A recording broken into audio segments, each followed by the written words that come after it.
the bills of the list of the bills that we are paid. Auditor General. Thank you, Chair. Management has put an analysis of the 289 million, and then they've also broken down what has been paid and what has not been paid. So that is still work in progress. Auditor, from an elementary perspective, the closing balance and opening balance, why should they be different for the same entity? Chair, they were moving from cash basis to accrual basis. So they were looking at what they could support, and that is what they reflected in the financial statements. So that explanation was not offered during the time of audit? No. National Treasury? Chair, an opening balance must be there because they are the balances that were carried from the previous year. And it will form part of the closing balance at the closure of the year because still it has not been paid. So I am wondering, how will the county put that balance that they have said they've not yet analyzed? The circular from Treasury was saying that those pending bills, the payables, that we are calling them payables in the accrual basis, they should analyze, and those which they are sure of, they put them as opening balances. That is what the circular was saying. So if they've not put, I am imagining the closing balances then for this current year only, if they never had any opening balance.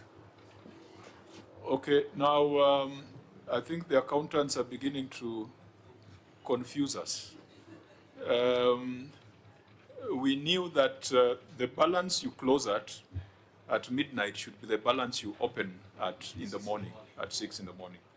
And that is what the auditor queried. You said that 546 differs with prior year audited financial statements. And I think it was on that principle that closing balance and opening balance were different, yet they ought to be the same. So, Auditor General, this 289 million that has been isolated, where does it go? Is it a write-off? Chair, it's not a write-off. I totally agree with my colleague from Treasury.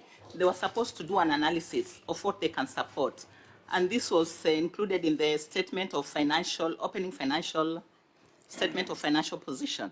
And that is what we audited. But because they'd not given us the nitty-gritties of what with this balance of 289 was for, that's why we had to query it. But what they've told us is that the 289 had not been supported. And that's why they are not bringing it forward as part of their payables. So in your first paragraph, do you still have a problem with the entity, or you are convinced that they did the right thing? We shall go back when you're doing the audit to look at the 289 that they've put aside. So there's still some pending verification? Yes. Senator. So Chair, what I'm getting from the explanation from the accountants, and it's they're beginning now to confuse us. So kind of what you're saying is that in this transition year, we shouldn't expect that the closing balance the previous year will be the same as the opening balance for the preceding year.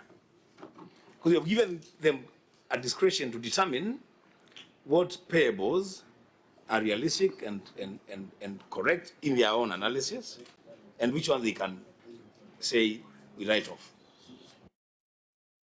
For the time we have been in these committees, we have realized that counties have complained of the pending bills.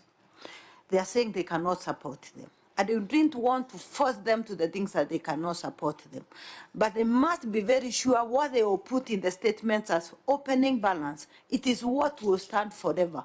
The rest, we do not know how to take them because they are complaining they are not in their pending bills. That's where we want, because we could not tell them, put these in the pending bills, carry them to the current now accrual basis of accounting, and they cannot support them. That's why the auditor is saying they cannot support those pending bills. They have only the figure. And all circumstances, any entity that was a going concern, continuing, it must have an opening balance for its payables. It may not have the